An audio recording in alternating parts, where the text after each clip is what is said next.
মাটি আছে, মানুষ আছে, সরকার আছে, কিন্তু সে দেশটা অন্য দেশের নির্দেশে চলে, সেটা রাষ্ট্র নয়।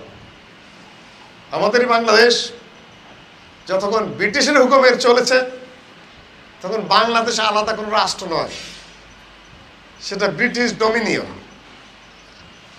ব্রিটিশের অধীনস্থ।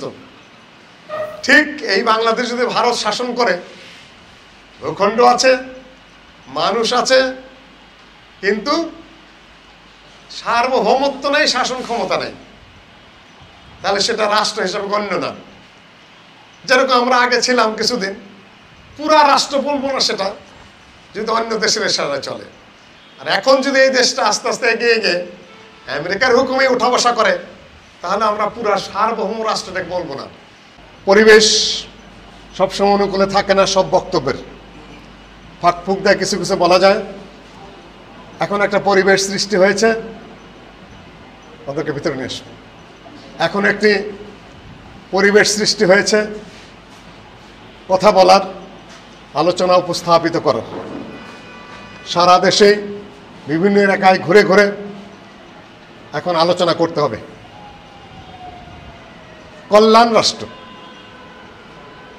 আমাদের ধারণা অনুযায়ী এটা একটি রাষ্ট্রবিজ্ঞানের শব্দ। যদি আমরা ডিকশনারি দেখি, কল্যাণ রাষ্ট্রের সহজ একটা কথা বলা আছে, যেখানে মানুষের নাগরিক সুবিধা পাবে, যেখানে বৃদ্ধ বা যারা উপার্জন করতে পারে না, রাষ্ট্র তাদের উপার্জনের ব্যবস্থা করে দেবে, চিকিৎসার ব্যবস্থা করে দেবে, শিক্ষার ব্যবস্থা রাষ্ট্র করবে। এই সবই যদি কোথাও পর্যাপ্ত থাকে কোনো রাষ্ট্রে, তাহলে সেটাকেই কল্যাণ রাষ্ট্র বলা হয়। আমরা ওয়েলফেয়ার স্টেট বা কল্যাণ রাষ্ট্র বলতে শুধু এতটুকুকেই বুঝি না। আগে আমরা একটু রাষ্ট্র নিয়ে কথা বলি। রাষ্ট্র কাকে বলে? বাংলাদেশ নামক একটি রাষ্ট্রে আমরা বসবাস করি। কেন এটি রাষ্ট্র? এটা একটা ভূখণ্ড আছে, মাটি আছে, যেখানে আমরা বসবাস করি বা থাকি। এটাকে বলা হয় ইংরেজিতে টেরিটরি, ভূখণ্ড। ভূখণ্ডে আবার জনগণ আছে, মানুষ আছে। ভূখণ্ড অ্যান্টার্কটিকাতেও আছে, জনগণ নাই, সেটা রাষ্ট্র নয়, সেটা মহাদেশ, কিন্তু রাষ্ট্র নয়। কেন? জনবসতি।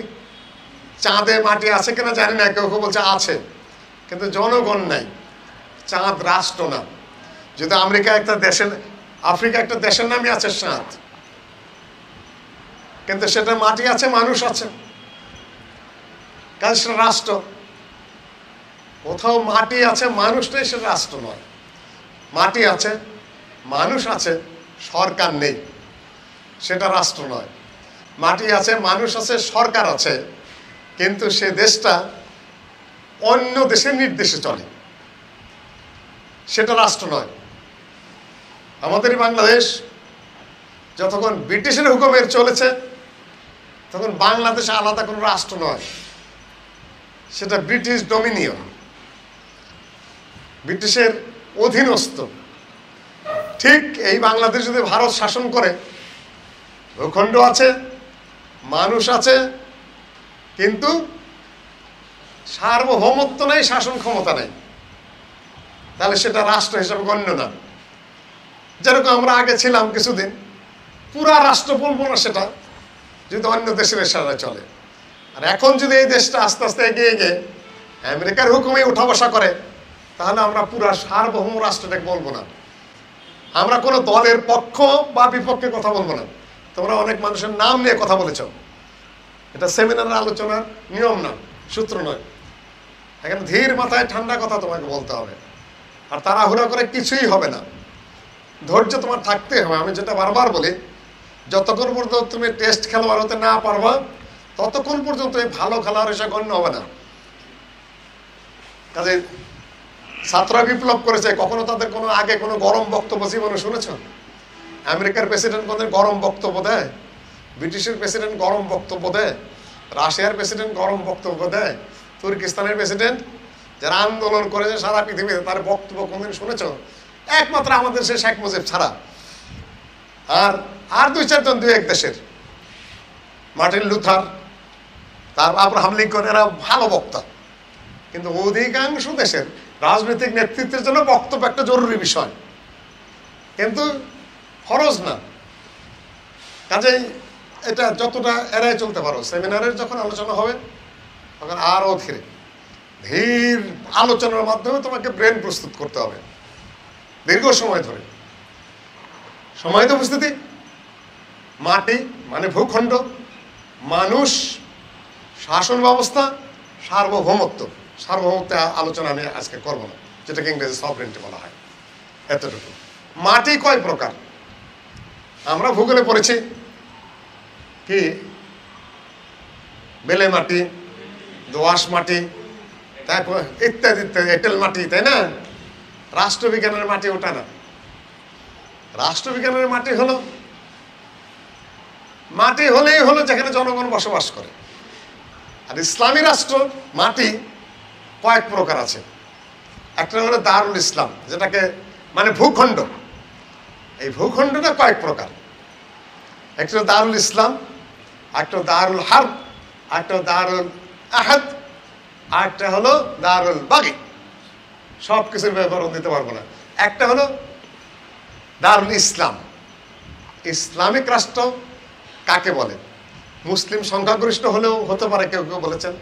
কেউ কেউ মুসলিম সংখ্যাগরিষ্ঠ কিন্তু ইসলামিক শাসন ব্যবস্থা নাই, সেটা আবার দারুল ইসলাম কিনা। আমাদের দেশ, সেদিন শেখের প্রশ্ন করেছিলাম শেখ আকরামুজ্জামানকে, বলেন তো বাংলাদেশ দারুল ইসলাম না দারুল হার্ব?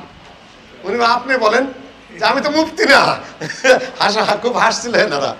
আচ্ছা, বাংলাদেশ কি দারুল ইসলাম না দারুল হার্ব? ভূখণ্ড ইসলামী ভূখণ্ড না হার্বি ভূখণ্ড?